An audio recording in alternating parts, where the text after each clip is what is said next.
Hi, my name is Yan, and today we're going to talk about electrode boilers. We'll figure out what exactly an electrode boiler is and how it works, without any complicated jargon and in simple terms, so everything is easy to understand. Right here in front of me, as you can see, I have three items. There's the GAZDA BE series, which is a three-phase boiler, and the single-phase GAZDA KE series boiler. Plus, we've got some electrodes from a Galan electrode boiler. Using these examples, I'll explain the principle behind how electrode boilers work, along with all the important details and nuances.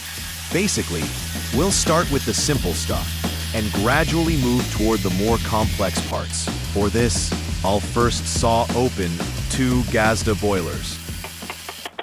Look here, this is a GAZDA BE series boiler. Inside it are three electrodes. Because it's three-phase, it can be either a 3 kilowatt or a 6 kilowatt boiler in this casing.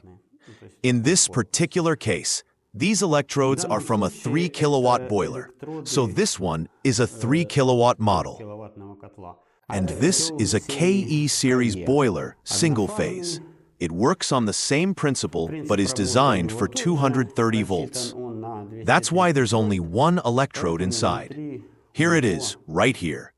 Judging by the length of this electrode, this boiler is a 2 kilowatt model. So I've taken the smallest, or you could say, the weakest boilers as examples. And these are electrodes from a Galan boiler. Different models use different materials, but the principle remains exactly the same. The electrodes transfer electricity into the water, and that's what creates the heat. So here we don't have the traditional heating elements that heat up and transfer heat to the water. Instead, the heat transfer fluid itself is directly involved in the heating process. This makes the boiler quicker, more efficient, and eliminates issues with scale buildup. But we'll talk about scale, deposits, and all those details a bit later. Now, let's figure out exactly how the water is heated in an electrode boiler. Like I mentioned, there are no traditional heating elements here, no coils or spirals. Instead, the heating fluid itself becomes the heating element. The electrodes receive electrical current. In this particular case, it looks like this. Three phases go to the electrodes, while the neutral and ground connect to the boiler's housing. Or, in the case of Galan boilers, three phases, neutral, and ground also to the housing, although here there's no housing at the moment. And in the GAZDA KE series, which is single phase, we connect the phase here and the neutral to the housing. There's no ground here because it's not needed. Since the boiler is covered with this plastic coating, only the neutral is connected. Now let's talk about the power output of electrode boilers. Unlike traditional heating element boilers, which have a fixed power rating, electrode boilers vary their power depending on conditions. Let's see exactly what factors affect this. Factor number 1 is voltage in the electrical grid. This has the smallest impact. Typically, in single-phase systems, we've got 230 volts, and in three-phase systems, 400 volts. If the voltage dips a bit, for example, down to 220 volts instead of the usual 230, the boiler's power output will slightly decrease. But it's not critical, since voltage at home is generally pretty stable. We don't really have much control over this factor. It all depends on the electrical network. Factor number 2 is the distance between the electrodes.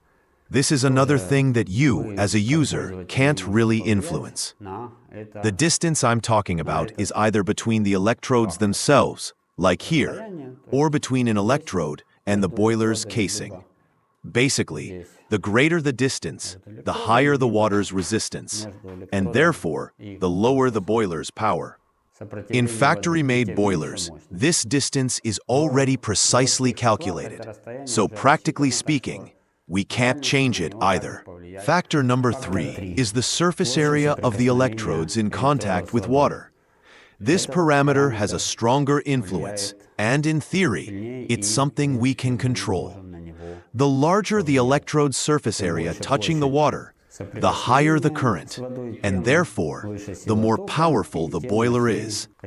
This means the electrodes can either be thin and long, like in Galan boilers, or thicker and shorter. The main thing is the total surface area. Simply put, the longer the electrode, the greater its surface area, and the more powerful the boiler. Conversely, the shorter and thinner it is, the less powerful it'll be. And finally, the most important factor is the electrical conductivity of the water. In an electrode boiler, water acts as the conductor. The more salts and minerals it contains, the better it conducts electricity. If the water is too pure, close to distilled, the boiler simply won't work. I'm saying water just to keep things simple. But strictly speaking, it's better to call it a heat transfer fluid. We'll get into that a bit later. What's important to remember is that this heat transfer fluid needs to have a specific electrical resistance. Now let's figure out how exactly the power output of an electrode boiler is formed and how you can influence it. Power is essentially a combination of factors. The first factor is voltage. In physics, power is voltage multiplied by current. So, if we change the voltage, the current changes, and thus, the boiler's power changes. But at home, you can't practically turn 400 volts into 500 volts, or make 230 volts into 300 volts. However, in our product line, we have a special single-phase boiler called the GAZDA GM106. Its core function is adjusting the power by varying the voltage supplied to the electrode. With this knob here, you can directly adjust the boiler's power, setting it exactly as needed. We also offer separate controllers designed specifically for electrode boilers, the KROS 110 and KROS 325. There are detailed videos about these controllers on our channel, so you can check them out for more information. And these controllers work specifically as standalone regulators. They adjust the supplied voltage and current to the boiler, allowing the boiler to become either less powerful or more powerful as needed. And this GAZDA GM106 is already a single-phase boiler model with its own built-in regulator, essentially a built-in KROS. In all other cases, you can't really change your home's voltage. You supply voltage to the boiler, and based on the heat transfer fluid's resistance, the boiler produces a certain power. But we'll talk about that shortly. One important point I want to mention is that you can actually connect any electrode boiler to a single-phase network. Absolutely any of them. You just connect one phase here. Distribute the wires separately to the electrodes, well, not exactly parallel, just individually connected through 3 separate circuit breakers. That's it. The boiler maintains its original power rating. For instance, this boiler is 3 kilowatts, so each electrode will deliver about 1 kilowatt. It might seem like you're reducing the voltage, but you're actually increasing the electrode surface area interacting with the water. Essentially, it balances out. The boiler doesn't lose its total power, and you gain the ability to control its output in steps. The only thing you need to consider is the technical capabilities of your home electrical system to handle a specific boiler's load. But theoretically speaking, you can connect any electrode boiler to a single-phase network, even a 25 kilowatt or a 50 kilowatt model, though that's mostly theoretical. Usually, electrode boiler manuals specify connecting 6 kilowatt or 9 kilowatt boilers to either single-phase or 3-phase networks. For higher power models, manuals don't typically mention single-phase connections. However, as I said, you can technically connect even a 12 kilowatt, 15 kilowatt, or any other higher capacity boiler to a single-phase network, provided your home's electrical system can handle it. The next important factor is the electrode's surface area in contact with water. I've got a separate electrode here to show you clearly what I mean. Imagine we slide a heat shrink tube over it and heat it up. The heat shrink takes the electrode's shape, and the electrode stops contacting the water in this covered area. Only this remaining exposed part of the electrode stays active. As a result, if we roughly cut the active area in half, power of the boiler also drops by half. Or to make it even simpler, if you just physically cut off part of the electrode, you achieve exactly the same effect, a reduction in the boiler's power. We've already covered how an electrode boiler works. Now the question is, how do you check your water? How can you know if your water is suitable or needs adjusting? Since the summer of 2022, we've been equipping the electronics for our boilers with meters like these. Here's a single-phase one, and here's a three-phase meter. But they're not just electricity meters. They also have another important feature. They show you the boiler's power in kilowatts and the current in amps. With these readings, you can easily understand what kind of water you're dealing with. Fill the boiler with water, switch it on, and take a look. We have a table here with two rows. The top row shows the current drawn by cold water at around 15 Celsius, and the bottom row shows the current at about 70 Celsius. Here's an important point. The current, and thus the boiler's power, at 15 Celsius is roughly 2.5 times lower than at 70 Celsius. You have to keep this in mind. This is how any heat carrier behaves when heated. So once you fill your boiler with cold water, you check these readings.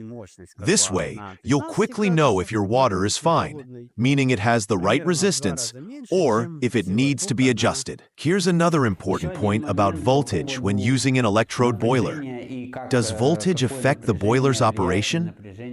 Well, actually, no. It doesn't really affect the boiler itself at all. Whatever voltage you supply to the electrodes, that's the voltage it works with, and the boiler will just give out the corresponding power.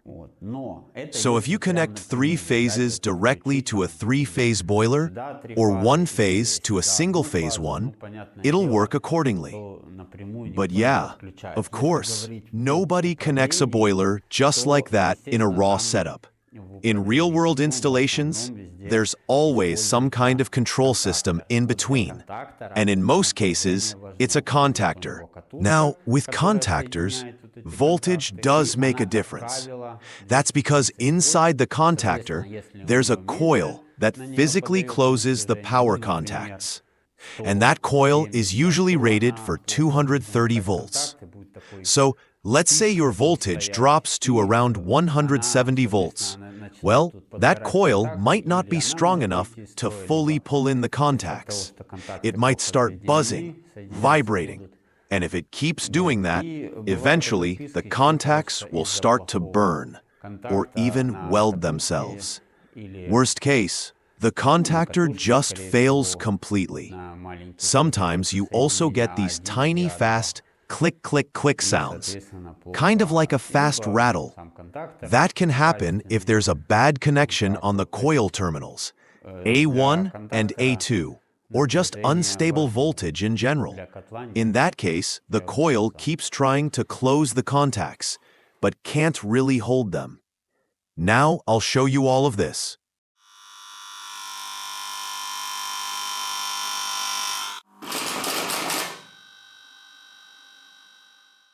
Also, yeah, sometimes the contactor itself is just cheap or poor quality and doesn't last long. So you end up with problems even if your voltage is okay. So, to sum it all up nice and clear, voltage is really important for the contactor, but for the electrode boiler itself, not at all. But if we're talking about GAZDA boilers, let's go back to the GAZDA GM model.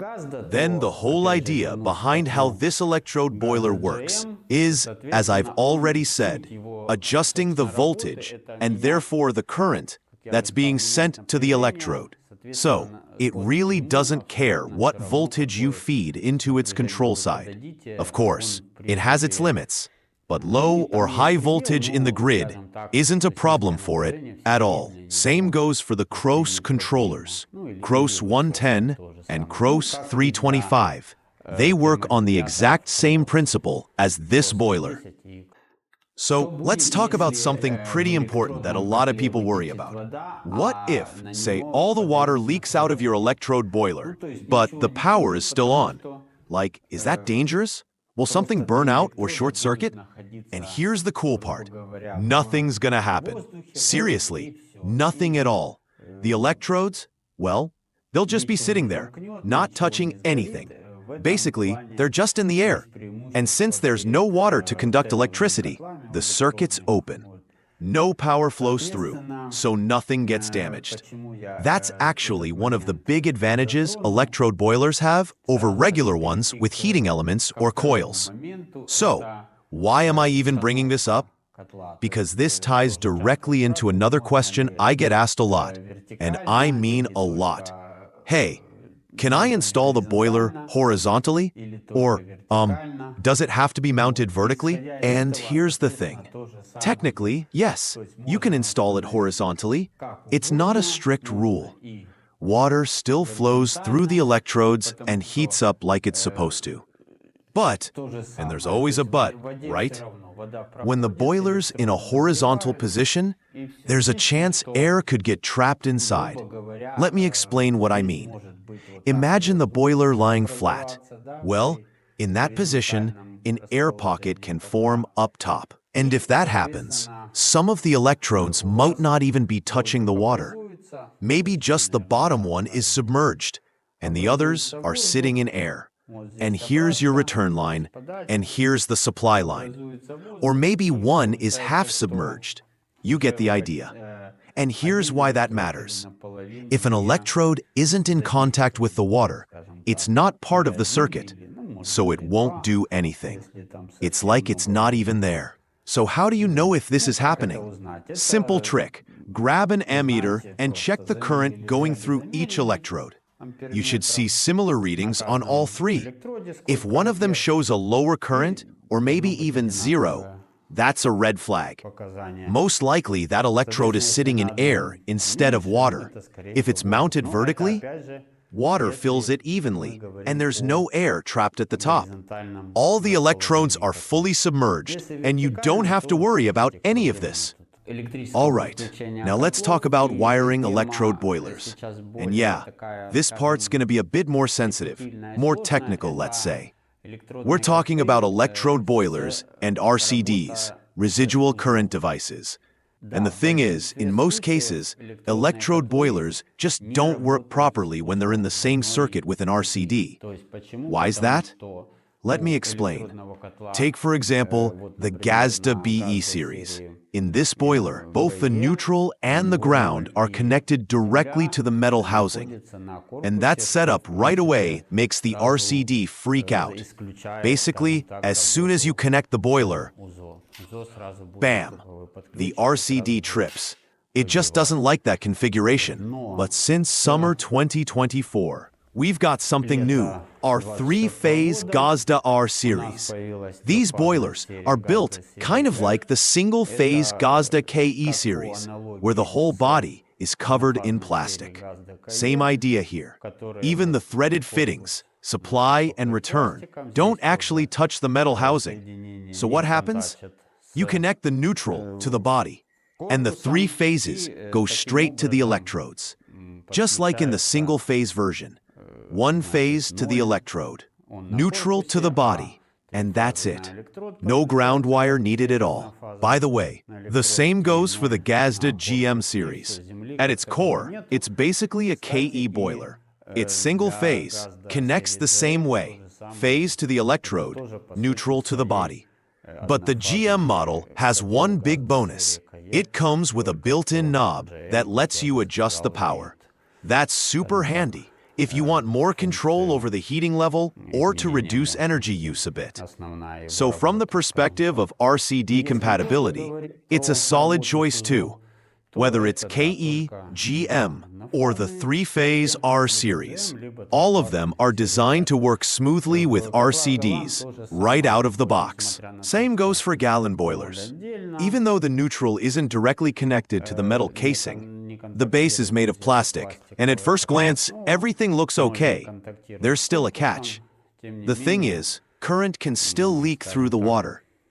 And once you hook up a metal pipe, like steel or copper, it can easily make contact with the walls or other grounded parts of your home. So what happens? The RCD sees that leakage, from neutral, through the water, and the pipe, down to ground, and boom, it trips. Every time. Now, just one more thing that's worth mentioning. Even with KE, GM, or R series boilers, sometimes in rare cases, the RCD still trips. Doesn't mean the boiler is faulty. I had one such case with a client who was also an installer. He bought a KE boiler from me, installed it for his customer, and everything seemed fine. But the RCD in the house's main panel kept tripping. So I asked him, how exactly is the RCD connected? Turns out, the problem wasn't in the boiler. It was in the neutral line. My advice was simple. Make absolutely sure that the neutral going into the boiler is the exact same neutral that comes into the RCD. Not some random wire, not ground, and not a neutral from another part of the building. It has to be the same neutral wire that goes through the RCD together with the phase. He checked, rewired it as I suggested, and boom, it worked perfectly. No more issues. The boiler ran just fine. And the RCD stayed calm. So the key takeaway here is this. RCDs work based on balance. If the phase and neutral currents don't match, the RCD thinks there's leakage. So if you want your GAZDA KE, GM, or R series boiler to work flawlessly with an RCD, just make sure the neutral line is clean, proper, and coming from the same RCD unit as the phase. That's all it takes. All right, let's break it down. Where does the concept of power in an electrode boiler actually come from? At the beginning of the video, I said this one here is a 3 kilowatt boiler, and that one is 2 kilowatts. But wait, how do we know that? I mean, I could just write 9 kilowatts on the label, and what then? In fact, there are 4 main factors that determine how much power an electrode boiler actually gives you. The surface area where the electrodes touch the water. The longer the electrode, the more area it has in contact. The voltage supplied to the electrodes. The higher the voltage and/or current, the stronger the power. The distance between the electrodes. The closer they are, the lower the resistance, and the higher the power.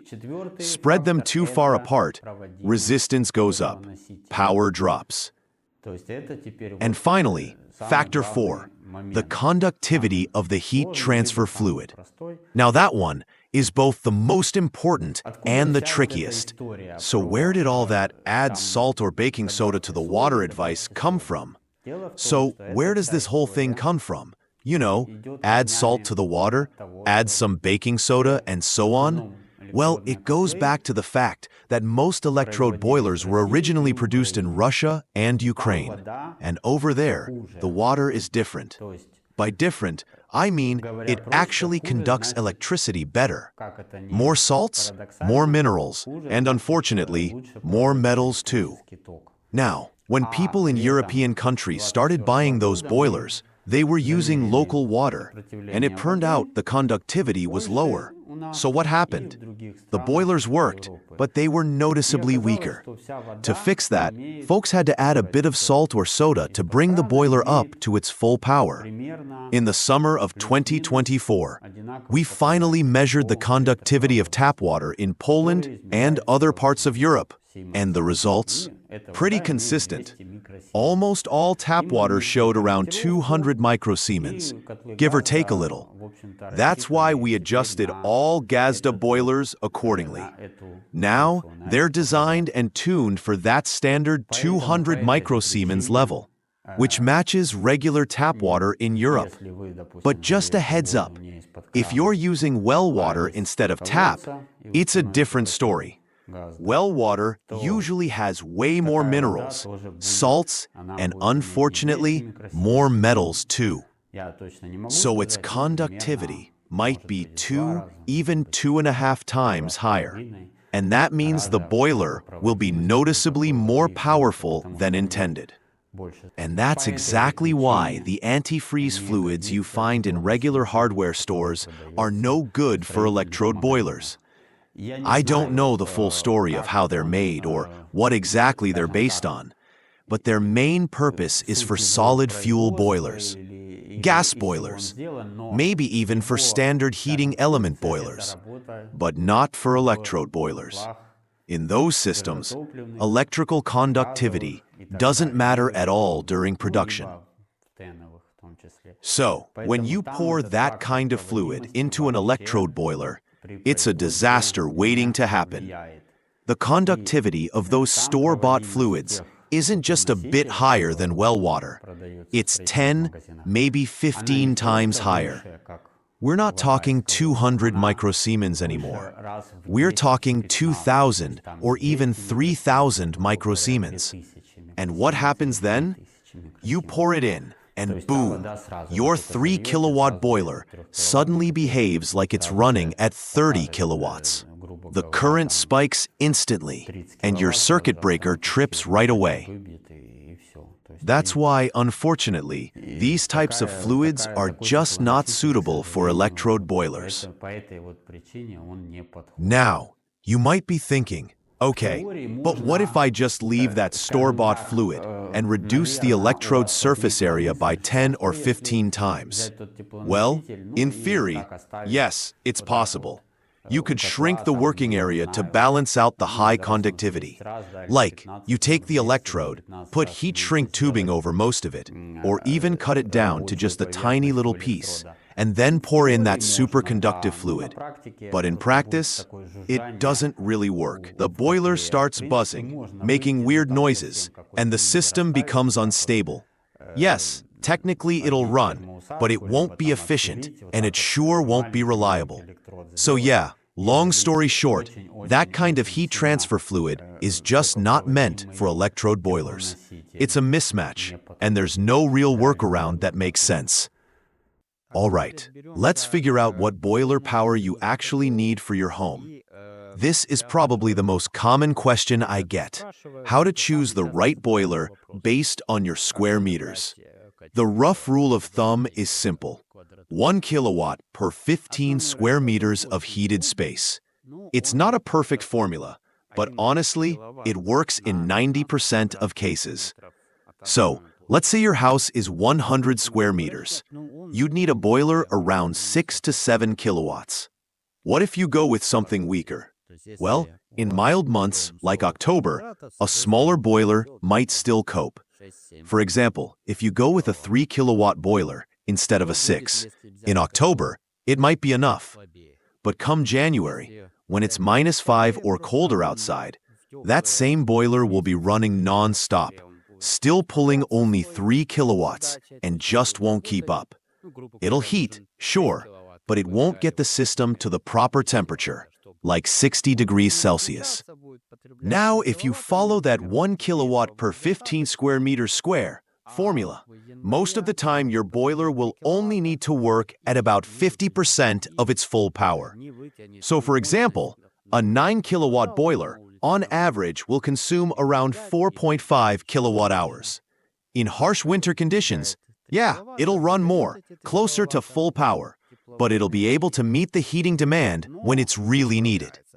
Now, let's bust the biggest myth, that a more powerful boiler consumes more electricity.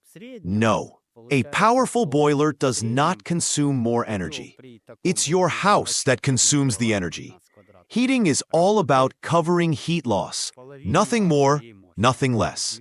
Your house loses heat through the walls, windows, roof, and floor. The boiler's job is just to generate enough heat to balance those losses. That's how you keep your home at a comfortable temperature, say 22 degrees. So whether you reach that balance with a 6 kilowatt boiler or a 25 kilowatt one, the energy consumed will be roughly the same. Let's say you need 3 kilowatts per hour to stay warm in winter. A 6 kilowatt boiler will give you that in a steady, gentle way. A 25 kilowatt boiler? It'll hit that target instantly, shut off, and wait until the temperature drops a bit before firing up again. So yes, the power consumption over time will be the same. The only difference is, a more powerful boiler creates a much higher load in the moment when it kicks in. That means your electrical system, wiring, breakers, has to be ready for that spike. That's the only thing to watch out for. Why is this myth so common? It comes from the world of solid fuel and gas boilers. With those systems, when a big boiler fires up, the flame creates more heat than the water can absorb, and the excess heat just goes up the chimney. So yeah, a bigger gas or solid fuel boiler really does burn more coal or gas. But that logic doesn't apply to electric boilers. They don't have chimneys. All the heat stays in your house. There's no extra heat being wasted. It all goes into your radiators, your floors, your rooms. The only thing that changes with electric boilers is the load. When a 25 kilowatt unit turns on, the wires feel that load. Unlike gas pipes, which don't care how hot the gas burns, your electrical wiring does care. It gets warm. Your breakers trip. Contacts heat up. That's why in electrical systems, load matters a lot. It's one of the key concepts in all of electrical engineering. There's one more thing I want to mention, a small but important detail. Sometimes when our customers buy an electrode boiler and at the same time install brand new steel radiators, and I'm talking specifically about steel ones, not aluminum, not bimetal, not cast iron. Everything seems fine at first. But then after about a month, they notice the boiler suddenly starts losing power. Why does that happen? Because during manufacturing, these steel radiators are treated with some kind of oily coating inside, probably to protect them during storage in the warehouse. And once the system is up and running, the hot heat transfer fluid slowly starts to dissolve that coating.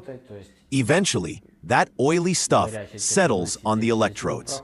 And once that happens, the electrodes stop conducting electricity as well, which leads to a drop in boiler performance.